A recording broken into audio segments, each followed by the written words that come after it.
with Vladimir Putin, and were there any preconditions set to agree to this meeting? No, we had a great call, and it lasted for a long time, over an hour this morning. I also had with President Zelensky a very good call after that. And I think we're on the way to getting peace. I think President Putin wants peace, and President Zelensky wants peace, and I want peace. I just want to see people stop getting killed. We're very far away from that particular war, but that's a vicious war. Probably 1.5 million soldiers killed in a short period of time. I've never seen anything. I have pictures that are, you wouldn't believe it. You wouldn't believe what you have to look at. Young, beautiful soldiers that are just being decimated. And it would be nice to end it immediately. But we had a very good talk with, people didn't really know what President Putin's thoughts were, but I think I can say with great confidence he wants to see it ended also. That's good. And we're going to work toward getting it ended and as fast as possible. It's a horrible situation going over. It's flat land, and the bullet goes off, and the only thing it can hit is a body, a human body, a young human body. And they're losing just tremendous numbers of mostly soldiers. Just the cities and towns have been largely demolished. It's a shame what's happened to that country. It would have never happened if I were president. That I can tell you. Would have never happened. It's to look at that. And October 7th would have never happened either, by the way, Middle East. But we'll get it. I think we'll get it. We'll get something done. We're going to be meeting. Actually, tomorrow they're meeting in Munich, as you know, and we're going to have some other meetings. And I'll be dealing with President Putin largely on the phone, and we ultimately expect to meet. In fact, we expect that he'll come here, and I'll go there, and we're going to meet also probably in Saudi Arabia the first time. We'll meet in Saudi Arabia, see if we can get something done. But we want to end that war. That war is a disaster. It's a really bloody, horrible war. Did you Saudi Arabia, the first meeting will happen? I think so. We think we're going to probably meet in Saudi Arabia the first meeting. Any idea when? Hasn't been set, but not too distant future. Will Zelensky be part of that meeting? We both understand. You know, we know the Crown Prince, and I think it'd be a very good place to meet. So it sounds like that would just be a meeting between you and Putin and perhaps the Crown Prince, but not President Zelensky? Probably we'll have a first meeting, and then we'll see what we can do about the second meeting. Did you also commit to go to Ukraine? What about Ukraine? Did you commit to go to Ukraine as No, well? I haven't. I haven't committed to Would go you to go? Ukraine. I would think about going. Yeah, I'd think about it. No problem. You say today, Mr. President, that they received your vision. What is your plan to end this war? Like today, Secretary... Well, I'm not going to tell you my plan. I can just tell you we've made a lot of progress. This should have been done by Biden, not by me, because this has been going on for now a long time, years. And it should have been done by Biden. Just like the young gentleman that I brought home yesterday after 2 weeks. We worked on it for 2 weeks. He was a fine man, and he was in there for 3.5, almost 4 years. And they weren't able to do a thing, and I got him out. And as you know, I didn't pay $6 billion. I didn't pay anything.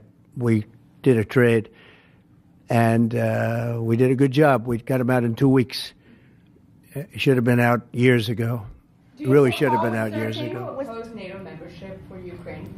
I don't think it's practical to have it, personally. I know that our new Secretary of Defense, who's excellent, Pete, made a statement today saying that he thinks it's unlikely or impractical. I think probably that's true. I think long before President Putin, they said there's no way they'd allow that. This has been going on for many, many years. They've been saying that for a long time, that Ukraine cannot go into NATO. And I'm okay with that. I just want the war, whether they are or they're not. But it certainly would seem to be that most people have said that is something that's not going to happen. Are you freezing out President Zelensky of this process a bit? Isn't there a danger of that? No, I don't think so. As long as he's there, but at some point you're going to have elections too. You're going to have an election. He says he wants security assurances, Mr. President. What does that look like? In terms of what? If the war were to end, he says he wants guarantees of security. We'll see what that means. We have I think when the war ends, one thing he was very strong about, if it ends, he wants it to end. And that's President Putin said that. He wants it to end. He doesn't want to end it and then go back to fighting 6 months later. We talked about the possibility, I mentioned it, of a ceasefire so we can stop the killing. And I think we'll probably end up at some point getting a ceasefire in the not too distant future. Do you expect Ukraine? Say it, what? Do you view Ukraine as an equal member of this peace process? It's an interesting question. I think they have to make peace. Their people are being killed, and I think they have to make peace. We will continue to provide. I said that was not a good war to go into, and I think they have to make peace. That's what I think. Why did you decide to provide support to Ukraine? Would you support Zelensky ceding territory or exchanging territory in any agreement to end the war?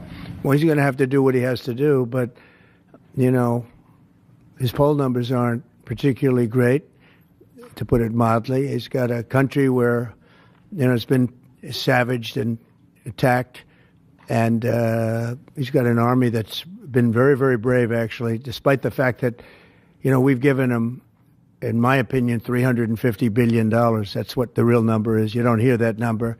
And Europe has given, in my opinion, $100 billion. And they've done it in the form of a loan. And I have a Secretary of Treasury right now who's actually quite brave. He's over in Ukraine on a train. And there's a lot of things happening around that train that aren't so good. And he's going there to get a document done where we're going to be assured that we're going to, in some form, get this money back, because we're putting up far more money than Europe, and Europe is in far more danger than we are. We have an ocean in between. Europe has nothing in between. You know what they have in between? They have Ukraine in between. So wait a minute. So, as you know, Europe is putting up money, and they're getting it in the form of a loan. And the United States under Biden didn't do loans. They just handed money every time somebody walked in from Ukraine. They just handed them money foolishly. This should have never happened. It should have never started. And once it did, other things should have happened. Other things should have taken place. So we're getting security on our money. We're going to have it secured by, they have rare earth, and they have oil and gas, and they have a lot of other things. And we're asking for security on our money. How long does Zelensky have? They've agreed to it.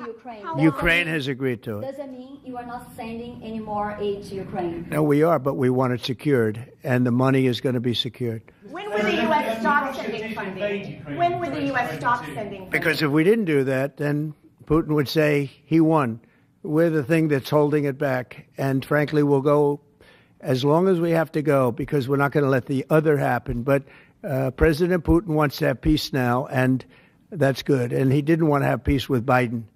Was that conversation with Putin? And you tell me why that is, okay? Was that conversation with Putin to start these negotiations part of the deal to bring Fogel home? No, but it was a nice thing that he allowed Mark Fogel to leave. In fact, Mark wasn't feeling well, but he was all of a sudden, about 2 weeks ago, he started being treated very nicely. He said they took him out for haircuts. They took him out. They helped him out a little bit and made him feel better, made him look better. And they were nice to him. And he said, I saw something happening. And it coincided with when I came into office. So that was nice. And he's a fine person. He was so happy to be out. He was there for 3.5 years plus. And he shouldn't have been there at all. They should have had him out much faster than that. What does make you believe that Zelensky will agree? Wait, go ahead, please. Sorry. Sir, just to be clear, do you see any future in which Ukraine returns to its pre-2014 borders? Well, I think Pete said today that that's unlikely, right? It certainly would seem to be unlikely. They took a lot of land, and they fought for that land, and they lost a lot of soldiers. But it would just seem to me, and I'm not making an opinion on it, but I've read a lot on it, and a lot of people think that that's unlikely. Some of it will come back. I think some of it will come back. Yeah, some of that land will come back. These are both Russia's. Who are you with? Sorry, me. Yeah. AFP. You who? AFP, Agence France Presse. Okay. I just wanted to ask you, the things that the Secretary of Defense was talking about, the 2014 borders and the lack of NATO membership. Ultimately, these are both demands that Russia has made in the past. Is there not a danger of handing Russia a kind of win on this? Well, I think that if you look at the war, the way the war is going, you'll have to make your own determination. I'm just here to try and get peace. I don't care so much about anything other than I want to stop having millions of people killed. Last night, Kiev got hit very, very hard. I want to see people stop getting killed. That war is ridiculous. It should have never happened, and it would have never happened. Yeah, a couple of more questions. Are you planning to sign an executive order on reciprocal tariffs, sir? Yes, I am. In fact, I may do it today, and if I do it today, I could almost do it right now. Would you like me to talk about it now? I don't want to take anything away from this young lady's day, because this is her day, and I may do it later on, or I may do it tomorrow morning, but we'll be signing reciprocal tariffs. The world has taken advantage of the United States for many years. They've charged us massive tariffs that we haven't charged them. And as you know, I just did something on steel and aluminum, 25%. That'll go up at some point, but 25%, which will level the playing field quite a bit. I did it previously 50%, and Obama was very weak, and Biden was even weaker on steel. The steel was just absolutely, it really started with Obama. The world really took advantage of us, and then that morphed into Biden. And what they did was he was so worried about trying to attack his political opponent that he didn't know what he was doing with respect to countries taking advantage. He should have looked at the countries, both friend and foe, taking advantage of us. So we're going to be doing reciprocal tariffs, which is whatever they charge, we charge, very simply. But we're going to be... Considering exemption, talk about widespread fraud and abuse. Oh, yeah, tremendous fraud. There's tremendous fraud. And it's hard to believe that you can have that kind of fraud. You're talking about are you talking about what? Wait. Which are you talking? You're talking about with regard to all of the investigations that are going on about this stupidity. What we're going to do is tomorrow I'm having a news conference. I'm going to read to you some of the names that hundreds of millions and even billions of dollars have been given to. And if you tell me that we should be giving money to those things, those entities, I think you'll probably have to leave as a reporter because you're not very talented.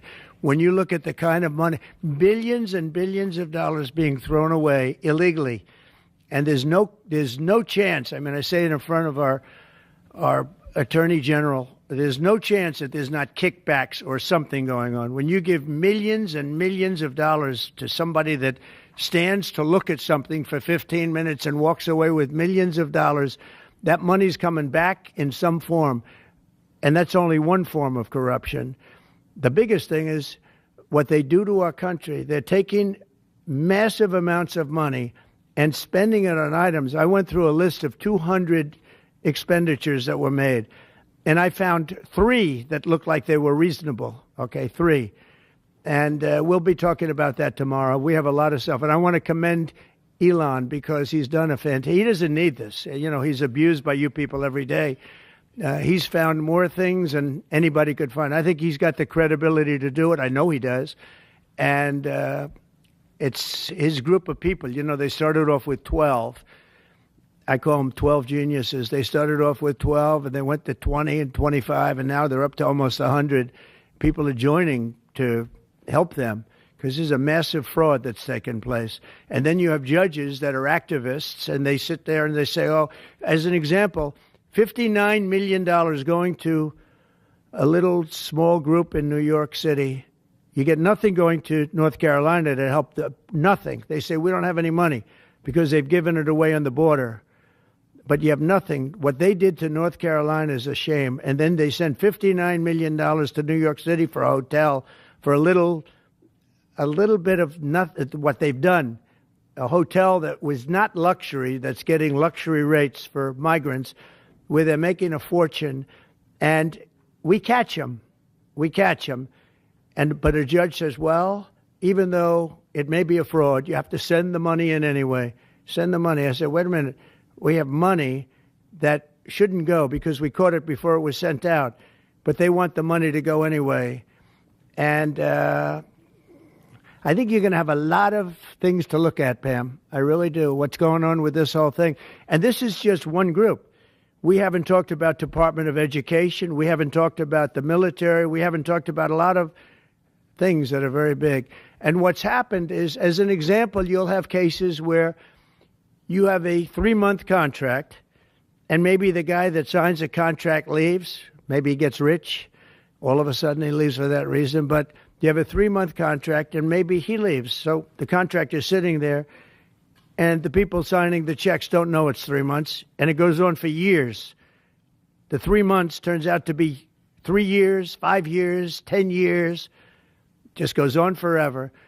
And the guy on the other side of the contract just keeps getting check after check after check, because Elon had an expression yesterday, because nobody cares. It's a great expression. Nobody cares. The guy that signed the contract didn't care. Maybe there, may not be there, maybe crooked. Who knows? But you have to care. Otherwise, you can't really run a thing like that, or you can't run a country, really, because there's so many transactions, thousands and thousands of transactions. And if you don't have people that care, you're going to lose control. And that's what's happened. And we've caught it. Now, what we caught is billions and billions of dollars, but it's a tiny fraction of the real number, because you can never catch the real number, because people have gotten away with tremendous amounts of money. But I said we have to make our government smaller, more efficient, more effective, and a lot less expensive.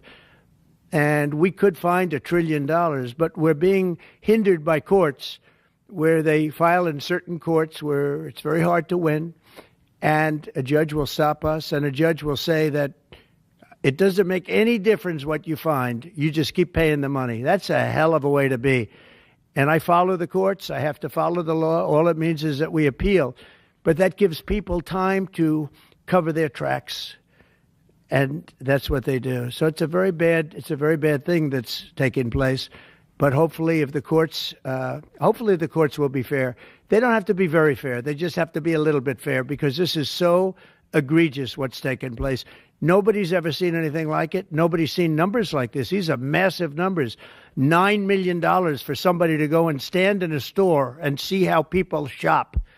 Okay? I mean, you take a look at these things. It's a disgrace. And then you have a country that we want to make America great again. It's very hard to make America great again when you have things like this. And you're going to see the same thing. Department of Education is going to be a disaster. The military, I mean, I see it. Look, I came in, they had a contract done, as you know, for $5.7 billion for airplanes. It was Air Force One with Boeing. 5.7. I got it down to $4 billion, little less than that, 1 penny less than that. $3,999,999 and 99 cents. I said it has to have a 3 in front of it, because I wouldn't sign the contract for $5.7 billion. I was able to cut $1.7 billion off the price. And it didn't take me long. $1.7 billion. If people would care, they'd be able to do that with every single contract that's put before them. And we wouldn't have deficits, would have nothing but a tremendously low-taxed, wonderful country. But they have to care. And speaking of that, you know, Boeing, we're not happy with the service we're getting in terms of those planes. They would like to get more money. We're not happy about that whole thing. We signed a very strong contract. I signed a guaranteed maximum contract, which they haven't seen in a long time. And they're saying they're getting hurt by it. But they have to produce the product, and we expect them to produce the product. They have to produce the product. They agreed to build planes at a certain price. They're not used to that. They're used to having time and material contracts, where it's whatever it costs, time and material, no dates, no anything. It ends up costing 5 times more. You look at some of the ships that have been built. Take a look at the Gerald Ford, the aircraft carrier, the Ford. It was supposed to cost $3 billion. It ends up costing like $18 billion. And they make, of course, all electric catapults, which don't work. And they have all magnetic elevators. They lift up 25 planes at a time, 20 planes at a time. And instead of using hydraulic, like on tractors that can handle anything from hurricanes to lightning to anything. They use magnets. It's a new theory. Magnets are going to lift the planes up, and it doesn't work. And they had billions and billions of dollars of cost overruns. I met the architect. I said, have you designed a ship before? This is one of the biggest ships in the world. It's like landing at LaGuardia Airport. But you look at the kind of waste, fraud, and abuse that this country is going through, and we have to straighten it out. We have great people going into the military in terms of we need ships, we need a lot of things. We have great people we have business people going in. But when you look at what's happened to our purchasing, and when you look at the USAID, when you look at the things that they're giving to them, the billions of dollars that they're giving to, and it doesn't make sense. It is interesting that when you're looking for fraud, you look at items, hundreds of items, and you'll find one or two, maybe, if you're lucky.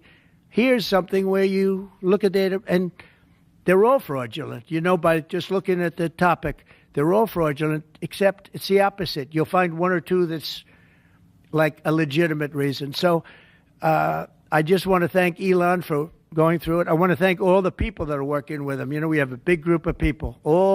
I think the lowest IQ is about 160. That's very high. I think you have a couple of 182s in there, but they're doing a fantastic job. He doesn't need it, and they don't need it, but we're showing things, and it's going to be it's a big. People have no idea how important it is. Yeah. So how soon do you want the Department of Education to be closed? Oh, I'd like it to be closed immediately. Look, the Department of Education's a big con job. We're ranked, so they rank the top 40 countries in the world. We're ranked number 40th. But we're ranked number one in one department, costs per pupil. So we spend more per pupil than any other country in the world, but we're ranked number 40. We've been between 38 and 40. The last time I looked, it was 38, and then I looked 2 days ago, it came out the new list. It came out at number 40, so we're ranked 40. Norway, Denmark, Sweden, I hate to say it, China, as big as it is, it's ranked in the top 5. And that's a primary competitor. We're ranked number 40. So if we're ranked number 40, that means something's really wrong, right? And I say send it back to Iowa, to Idaho, to Colorado. Send it back to places that, and a lot of Indiana. You have a great new governor. You have a great senator that Jim Banks just got elected. You got great people. I'll tell you what, Indiana is going to be fantastic. We probably have 35, maybe 37 states that will do as well as Denmark, Norway, Finland, Sweden. They'll be just as good. Then you have the ones that we all know about. It'll be the same story. But you know what? Even they will be good. Because you look at New York, you give it to Westchester County, you give it to Long Island, you give it to Nassau County, you give it to Suffolk County. Same thing you go out to, and you give it to upstate New York. So you'd have 4 or 5 sections. You give it to Manhattan. Manhattan's a little bit tougher for some reason. I don't know why it would be tougher, but it is. You give to California, and you go to various areas outside of Los Angeles, and you might have 6 or 7 different subgroups. But generally, like if you go to Iowa, you give it to Iowa. You don't have subgroups, you have Iowa. And other places that do a good job. If they do a good job, they're going to do a great job in education. Those places will be every bit as good as the various countries that do so well. All the time, it's the same countries that are doing well. And so we have a Department of Education where people from Washington, D.C., who in many cases don't care about the kids out in the country. They don't care about the farms and the farmer's daughter and the farmer's sons. We have a massive bureaucracy in Washington, D.C. We have buildings that are all over the city. Department of Education. I never said Department of Education's on all these buildings. By the way, nobody shows up to work because they're all working at home. You know, quote, working at home. They're not working at home. And a lot of them have second jobs. And that's the other thing that Elon Musk is looking at. How many of these people are getting checks, working at home, but they're not working because they have second jobs and even third jobs? You're going to find a lot of them. And those people are going to be fired because we have to make our government smaller. All right, one more question. Are you weighing in Yeah, Jennifer, go ahead. Nice to see you. Oh, thank you, sir. Two questions, one on Ukraine again, and then another one on the Kennedy Center. Do you think that as far as your negotiating tactics go, did Pete Hegseth take away some of your negotiating abilities with Putin by taking Ukraine's sovereign integrity off the table, by taking... No, I haven't done that. I'm backing Ukraine. I'm backing Ukraine. Don't say that. I'm approving, but I do want security for our money. You know, Europe is getting security. You know that, right? They're giving their money in the form of a loan. Nobody knows that. And why are we at 350 billion and Europe, which doesn't separate with an ocean like we do, we have a little thing called an ocean in between. Why is it that Europe is paying 200 billion less than us to help Ukraine? Very similar size. If you add up all the European countries, it's a little bit smaller than the U.S. in terms of the economy. Why is it that they're not paying the kind of numbers that they should be paying? And then on top of it, and I've been saying this to Biden, I told Biden, I said, you ought to be asking for either a loan or some kind of a security, like their oil and gas or something for the money, because you're putting up much more money than Europe, and you have no security. Europe's putting up a much smaller amount, and it's in the form of a loan, because we have people that were incompetent in the last administration, grossly incompetent, and we're changing it. But we change it, and all we do is we get hit by lawsuits from the radical left all the time. But here we are. We stand, and I guess we've done okay. Thank you very much, everybody. Thank you. Thank you.